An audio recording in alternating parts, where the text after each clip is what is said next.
All right, so today we are diving into Atomic Habits Okay. by James Clear. Yeah. Um, this book has become like a bit of a phenomenon It in has. the self-improvement world. It really has, and for good reason. Yeah. It's uh it's packed with really practical strategies for Hmm. building good habits and breaking bad ones, Right. all without making you feel completely overwhelmed. Yeah. Clear's approach really centers around this idea Yeah. of the power of tiny changes. Okay. These almost imperceptible shifts in our daily routines Mhm. that over time can lead to remarkable results. Yeah, it's funny because when I first heard the title Atomic Habits, Right. I have to admit the science geek in me kind of thought about atoms, Ah, and how these tiny particles yeah, form the basis of everything around us. sure. And then it clicked. Yeah. It's like, and that's exactly what Clear is getting at. He's Exactly. saying our habits, even the seemingly insignificant ones, Right. are the building blocks of our lives. That's a great connection. Yeah. I love that. And it's so true. Clear uses this analogy of the plateau of latent potential, Uh-huh. this idea that you might be putting in effort, Mm-hmm. but not seeing immediate results. Oh, yeah. And it can be incredibly frustrating. Oh, for sure. Like, It's like watching paint dry or something. yes. Yeah. It's like watching an ice cube melt, Okay. where you don't see visible change until you hit a certain temperature. Yeah. But Clear argues that the work isn't wasted. Okay. It's like building up this potential energy, Uh-huh. laying the groundwork for those breakthrough moments Mm-hmm. where suddenly everyone calls it an overnight success. Yeah. And it's funny how people will say, Right. like, wow, you just came out of nowhere. Exactly. But little do they know you've been diligently chipping away Right. at those tiny habits, those atomic shifts Yes. that have been compounding over time. Exactly. And one of the most powerful ideas in the book Yeah. is how our habits are so intertwined with our identity. They sort of feed off each other, don't they? They do, yeah. Our habits shape who we are, Right. but who we believe we are also dictates the habits that we form. Yeah, I see this all the time with people who want to Sure. they desperately want to save more money, Yeah. but they just struggle to break free from their spending habits. Right? It's almost like their identity is tied to like consumption, Yes. not financial prudence. It's so true. Yeah. And Clear uses this brilliant analogy of casting votes Okay. to illustrate this point. Mm-hmm. Every time we act in alignment with the person we want to become, Yeah. it's like casting a vote for that future self. I like that. But conversely, every time we slip up, Yeah. are casting a vote for the person we're trying to leave behind. Right. It's a powerful reminder that lasting change Mm. requires a shift in our underlying beliefs Yeah. and self-image. I love that analogy. Yeah. It really drives home the point that those small, seemingly insignificant choices we make each day Oh. are actually shaping the very fabric of who we are. Totally. It's both inspiring and a little daunting. It is. Yeah. It definitely highlights the responsibility we have in shaping our own lives Uh-huh. through our daily actions. Yeah, for sure. But let's not get ahead of ourselves before Okay. we start casting those votes. Right. It's important to understand how habits are actually formed. Okay. Clear breaks down this process into 4 distinct stages. So, Cue, a craving response, and reward. okay. Think of it like driving a car. All right. I'm with you. You're approaching an intersection Uh-huh. and you see a green light.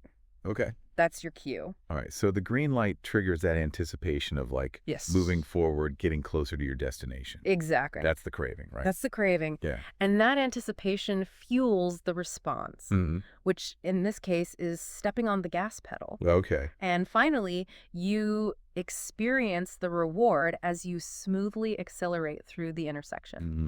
getting closer to where you want to go. It's so fascinating how this seemingly simple everyday action Right.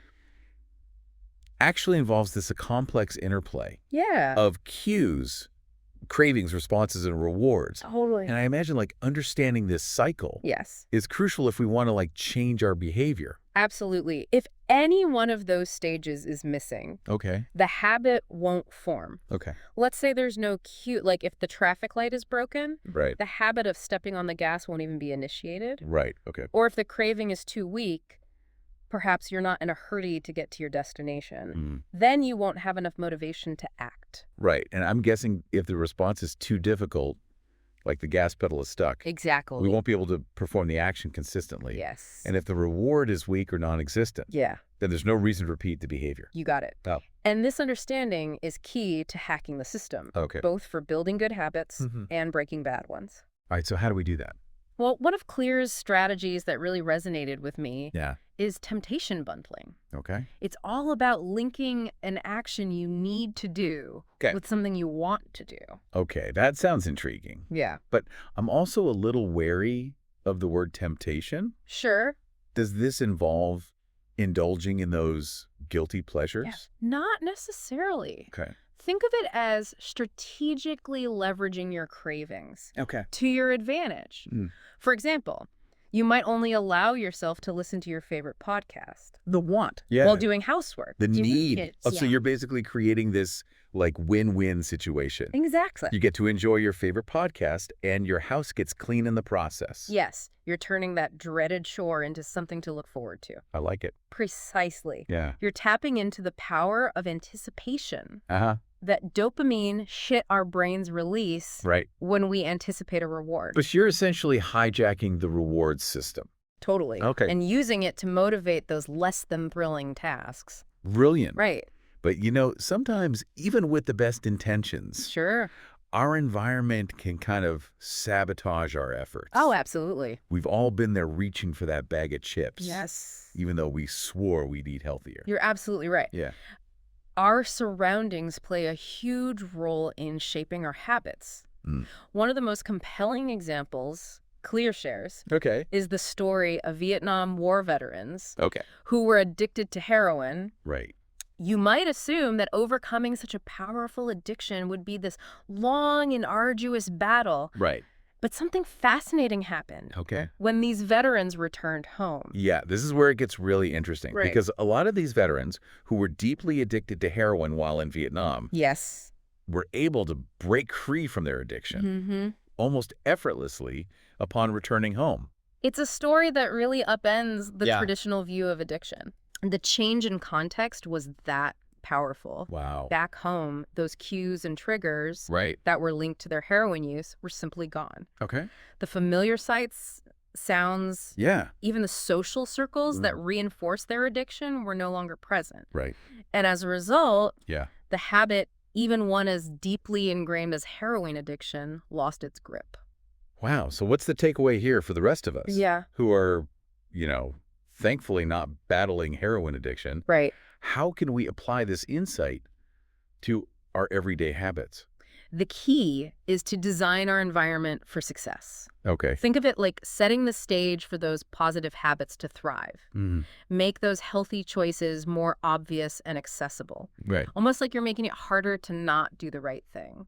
So like practical examples would be things like keeping a bowl of fresh fruit on the counter Exactly. instead of tucked away in the fridge. Yes. Or like putting your workout clothes out the night before. Yes. So they're staring you in the face when you wake up, out of sight, out of mind, Yes, but also in sight, top of mind. totally. And on the flip side, Okay. make those bad habits less convenient. Okay. If you're trying to cut back on sugary drinks, don't keep soda in the house. Right. If mindless scrolling is your downfall, Yeah. move those tempting apps off your home screen or even delete them altogether. Right. It's about removing those triggers Yeah. and making those less desirable choices harder to access. So it's like that old saying, an ounce of prevention is worth a pound of cure. Exactly. By strategically shaping our environment. Yes, We're essentially preventing those bad habits from taking root in the first place. you got it. It's a proactive approach to self-improvement. Absolutely. And speaking of making things easier, Yes. Clear introduces another brilliant strategy, Okay. the 2-minute rule. Love it. I'm a sucker for simple yet effective advice. Me too. So tell me more. It's so simple, yet it's incredibly effective. Okay. The idea is to scale down any new habit into a 2-minute version. Okay. So instead of feeling overwhelmed by the prospect of an hour-long workout, Right. you commit to just 2 minutes of exercise. Or instead of feeling pressured to read an entire chapter of a book, Right. you just open the book and read one page. Exactly. It's about taking that initial step, Yes. making it so ridiculously easy that you can't say no. Exactly. And here's the beauty of it. Okay. Once you've taken that first tiny step, you're much more likely to keep going. Right. It's all about building momentum. Okay. Those 2 minutes create this ripple effect, Mm-hmm. paving the way for bigger changes over time. All right, I'm sold. Good. The 2-minute rule is officially added to my habit building toolkit. Awesome. It's such a great reminder that we don't have to make these grand sweeping changes all at once. Right. Small, consistent actions can lead to remarkable results. Totally. Speaking of tracking progress, Yes, Clear's a big believer in habit tracking, isn't he? he is. He talks about how it provides visual proof of our progress Mm-hmm. and helps maintain consistency. He does, and he has a great story to illustrate its power. Okay. Have you heard of Trent Dersmid, Nah. the salesman who used paper clips to track his sales calls? Now that's what I call old school commitment. I know, right? What did he do? Carry around 2 jars of paper clips everywhere he went? Pretty much. Wow. He would start his day with 1 jar full of paper clips. Okay. And for every sales call he made, Hmm. he'd move 1 paper clip to the other jar. Okay. It was a simple but incredibly effective way Yeah. to track his progress and Mhm. stay motivated. Wow. At the end of the day, he could visually see the fruits of his labor, Right. those hard-earned paper clips representing each successful call. It's such a powerful reminder that sometimes the simplest methods Yes. are the most effective. Totally. There's something about making that progress tangible, Right. something you can see and celebrate Absolutely. that really reinforces those positive habits. It taps into our brain's reward system, Yeah. giving us that sense of accomplishment Hmm. that fuels our motivation to keep going. So we've covered a lot of ground so far. We have. The power of tiny changes, Mm-hmm. the connection between habits and identity, Yes. the 4 stages of habit formation, Right. temptation bundling, the importance of environment design, the 2-minute rule, Mm-hmm. and the magic of habit tracking. Yeah. That's a lot to digest. What is? For our listener who's like eagerly taking notes, Sure. where should they even begin? Sure. What are those like key takeaways that they can start implementing today? Well, I'd say the first step is to cultivate self-awareness. Okay. Understand your own motivations, Mhm. those deeper whys Mm-hmm. behind the habits you want to build or break. So it's like that famous quote, know thyself. Exactly. Yeah. And once you have a clear understanding of your motivation, you Mhm. can start to design your environment for success, Okay. making those desired actions more convenient Sure. and those unwanted behaviors less appealing. So it's about setting yourself up for success, Exactly. creating a space Yeah. where those positive habits can flourish. Yes. And remember, those small, consistent actions, those atomic shifts, Yeah, are the building blocks of lasting change. they are. It's not about perfection. Right. It's about progress. Well said. Yeah. And one final point I want to emphasize Okay. is the power of finding an accountability partner. Oh, yeah. Someone who Yeah. can provide support, encouragement, Mm-hmm. and even a little bit of playful pressure to keep you on track. I'm a big believer in the power of community and like Yeah. shared goals. Mhm. Remember Brian Harris, Oh, yeah. the entrepreneur who used a habit contract Right. with his wife and personal trainer for his weight loss goals? That's right. Yeah. Having someone to share your journey with, Mm-hmm. to celebrate those wins, Yeah. and offer support during those inevitable setbacks Right. can make all the difference. It's like having a cheerleader in your corner, Yes. rooting you on every Right, step of the yeah. way. And sometimes a little playful competition can be a powerful motivator too. It can. I've even heard of friends who create like habit challenges with each other, Oh, fun. where they set specific goals Yeah. and track their progress Mhm. with the winner getting bragging rights or Yeah. a small reward. That's a fantastic idea. Yeah. It's a fun and engaging way to It's- yeah. incorporate those social connections into Mhm. your habit building journey. So for our listener, Yes. consider reaching out to a friend, family member, or even an online community Sure. to find that accountability buddy Yes. who can help you stay motivated and on track. Exactly. And remember, Clear's website and the Habits Academy Oh, yeah. are great resources for continued exploration. Yeah. There's always more to learn Mm-hmm. on this fascinating journey of self-improvement. For sure. All right. So we're going to take a quick break and we'll be right back. And speaking of support systems, it's interesting to think about how our social circles Yeah. can either increase or decrease the friction Right. associated with certain habits. Mm-hmm. We've talked about designing our physical environment for success, Right. but what about our social environment? Yeah. That's a great point. It makes me think about like Yeah. how much easier it is to stick to a workout routine Sure. when you have a gym buddy Right. who's expecting you, Exactly. or like how much more likely you are to skip that morning run Yeah. if your friends are all sleeping in. Precisely. Clear highlights this concept beautifully Okay. with the story of the Polgar sisters. Okay. These incredible chess prodigies Mm-hmm. who were trained from a young age to become grandmasters. I've heard of them. Yeah, They dominated the chess world for years. they did. But isn't there a potential downside to that Sure. kind of intense focus in childhood? Yeah. Like, did they miss out on other aspects of a well-rounded upbringing? That's a valid concern. Yeah. It definitely raises questions about balance Right. and the potential for burnout. Right. While the Polgar sisters thrived in this chess-centric environment, Right. it might not be the ideal approach for everyone. Right. It's a reminder that there's no one-size-fits-all formula for success. Absolutely. We each have to find what works best for us, Right. taking into account our individual personalities and circumstances. Absolutely. And even when we find that sweet spot, Yeah. even when our environment is optimized, Mm, our support system is in place, right. there will still be those moments Yeah. when we struggle to stay motivated. Well, for sure. That's where discipline comes in. Right. It's that ability to push through those moments of resistance Hmm. and keep showing up even when we don't feel like it. It makes me think of those mornings when my alarm goes off Uh-huh. and like the last thing I want to do is crawl out of bed and go for that run. Yeah, But, I've made a commitment to myself, right. and I know that the feeling of accomplishment I'll experience after that run Mhm. will far outweigh the temporary discomfort of getting started. That's the essence of discipline. Yeah. Clear shares this quote from a coach who was working with elite athletes. Mhm. And he said, "The people I work with aren't motivated, they're disciplined."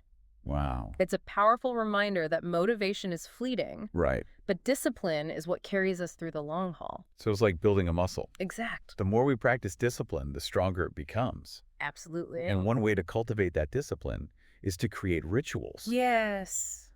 Those small, consistent actions that signal to our brains that it's time to work. Think of Twyla Tharp, Okay. the legendary choreographer. Mhm. Her morning ritual involved hailing a cab Okay. and instructing the driver to take her to the gym. Wow. That simple act of getting into the cab was her trigger, Okay. her signal that it was time to work. It's fascinating how these seemingly mundane actions Right. can have such a powerful impact on our behavior. It is. It's like we're programming our brain Totally. to automatically shift into work mode Yes. when those cues are present. Exactly. And once we've established those rituals, those triggers Right. that initiate our desired actions, Mm-hmm. it becomes easier to make those actions effortless and automatic. Go ahead. That's where the concept of reducing friction comes in. Right. We talked about environment design as a way to reduce friction, Yes. but there are other strategies as well, like Right. the 2-minute rule, Yeah. which we touched on earlier. Right. By scaling down those new habits into tiny 2-minute chunks, Exactly. we're essentially removing any excuse for not getting started. Precisely. Yeah. And another way to reduce friction Okay. is to make those desired actions more attractive. Okay. Think about it. Mm, We're naturally drawn to things that are pleasurable, right. things that bring us joy or satisfaction. Yeah. So why not tap into that inherent motivation Okay. to fuel our habit building efforts? It makes me think about how I used to dread going to the gym. Uh-huh. It felt like a chore, something I had to force myself to do. Yeah. But then I discovered Zumba classes. Okay. The music, the energy, the camaraderie, Yeah. it transformed that dreaded workout Right. into something I actually looked forward to. That's a perfect example Yeah. of how reframing our perspective can make all the difference. Totally. Instead of viewing exercise as a chore, Right. you found a way to make it enjoyable, something that brought you joy. Yeah. And that shift in perspective Right. made it so much easier to stick with it. It's amazing how a simple shift in mindset It is. can have such a profound impact on our behavior. Absolutely. But what about those habits that aren't inherently enjoyable? Sure. Those things we know we should do, Yeah. but just don't find particularly pleasurable. Right. How can we make those tasks more appealing? That's where Clear's concept of temptation bundling comes in handy. Right. Remember, it's about linking an action you need to do with something you want to do. Right. So if I need to catch up on work emails, but I'd rather be listening to my favorite podcast, Mm-hmm. I could create a rule for myself where I only allow myself to listen to that podcast Yes. while I'm tackling those emails. Exactly. You're essentially using that pleasurable activity Yeah. as a reward for completing the less desirable task. It's like a clever way to hack your brain's reward system. Totally. I love it. It's like turning those dreaded tasks sense to it. something to look forward to. Exactly. And speaking of rewards, Yeah, Clear also emphasizes the importance of making habits satisfying. he does. He has this great quote, "What is immediately rewarded is repeated. Yes. What is immediately punished is avoided." It's a simple but profound truth. Yeah. Our brains are wired to seek out pleasure Mm-hmm. and avoid pain. Right. So if we want those good habits to stick, Yeah. we need to find ways to create that sense of immediate gratification, Right. that feeling of reward that reinforces the behavior. And one of the most effective ways to do that is through habit tracking. Yeah. It's about making that progress tangible, Yes. something we can see and celebrate. Remember Trent Dearsmid and his paper clips? Yeah. That simple act of moving those paper clips from one jar to another Right. provided this visual representation of his progress, giving him this tangible sense of accomplishment Yeah. with each successful sales call. It's a great reminder that we don't have to wait for those big milestones Right. to celebrate our wins. Exactly. Those small, everyday victories are just as important. They are. And acknowledging them can have a powerful impact on our motivation. Absolutely. It's about creating this positive feedback loop Yeah. where those small wins fuel our desire to keep going. And it's not just about external rewards, Okay. like checking off boxes on a habit tracker. Right. Clear also talks about the importance of intrinsic motivation, Okay. finding those activities that are inherently rewarding, those things we do for the pure joy of it. Like playing a musical instrument, spending time in nature, or losing yourselves in a good book. Exactly. Yeah, those activities bring a sense of satisfaction and fulfillment They do. in and of themselves. Yes. But what about those tasks that aren't intrinsically rewarding? Sure. Those things we know we need to do, but just don't enjoy. Right. How do we stay motivated when the going gets tough? That's where all those strategies we've discussed come into play. Okay. Making those tasks attractive, Mm-hmm. reducing friction, Mm-hmm. tracking progress, and finding ways to create a sense of reward and satisfaction. Right. It's about finding that sweet spot where discipline and enjoyment intersect. So it's not about forcing ourselves to do things we hate. Right. It's about finding ways to make those necessary tasks more palatable, Yeah. more engaging, and ultimately more rewarding. Exactly. It's about creating a sustainable approach to habit building, one that we can stick with for the long haul. Exactly. It's about Mhm. creating a life that feels both successful and fulfilling. Yeah. A life that's built on a foundation of positive habits Mhm. that support our growth and well-being. It's funny how we often focus on those big audacious goals. Right. Those dramatic transformations we want to make in our lives. Mm-hmm. But, as we're exploring these concepts from Atomic Habits, Yeah. it's becoming increasingly clear that it's those small, consistent actions, Right. those almost invisible shifts in our daily routines Yes. that ultimately shape who we become. It's a powerful reminder that greatness isn't built overnight. Right. It's the culmination of countless small choices, those seemingly insignificant actions repeated day after day Yeah. that compound over time Yeah. and lead to extraordinary results. It's like that saying about how a single snowflake Yes. can't cause an avalanche, Right. but millions of them accumulating over time Yeah. can create this unstoppable force. Totally. Our habits are those snowflakes. Yeah, I love that. And the life we create is that avalanche. And just like an avalanche can be either destructive or awe-inspiring, Right. our habits can either lead us down a path of stagnation and regret, or propel us towards a life of fulfillment and achievement. Right. So how do we ensure that our habits are working for us? Wow. That they're guiding us towards that awe-inspiring avalanche of success? Right. One of the strategies Clear highlights is the importance of understanding Yes. our own personalities and how they influence our habits. He dives into this fascinating world of genetics Okay. and how our genes can predispose us to certain behaviors. It's remarkable to think that our genes can influence everything, It is. from our likelihood of getting addicted to substances Right. to our tendency to be more introverted or extroverted. It really makes you wonder if our genes play such a significant role. Yeah, do we really have free will? Right. Are we just puppets controlled by our DNA? That's a question that has puzzled philosophers and scientists for centuries. Right. But Clear is careful to point out that our genes don't determine our destiny. Okay. They provide a blueprint, a set of predispositions, Mhm. but they don't write the whole story. Our environment, our experiences, and most importantly, our choices Right. all play a role in shaping who we become. So it's like our genes deal us a hand of cards. Yes. But it's up to us how we play that hand. Exactly. We might have a genetic predisposition towards certain behaviors, Mhm. but we still have the power to choose our actions and shape our habits. Right.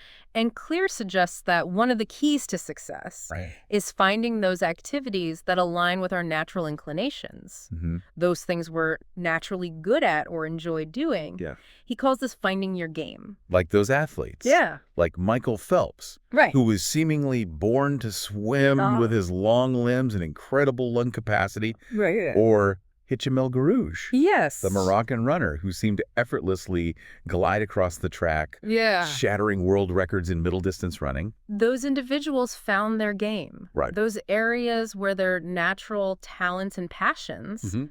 align perfectly with their chosen pursuits. Yeah. And that alignment undoubtedly contributed to their extraordinary achievements.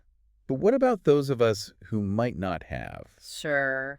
such obvious genetic advantages? Right. Does that mean we're destined to struggle? Not at all.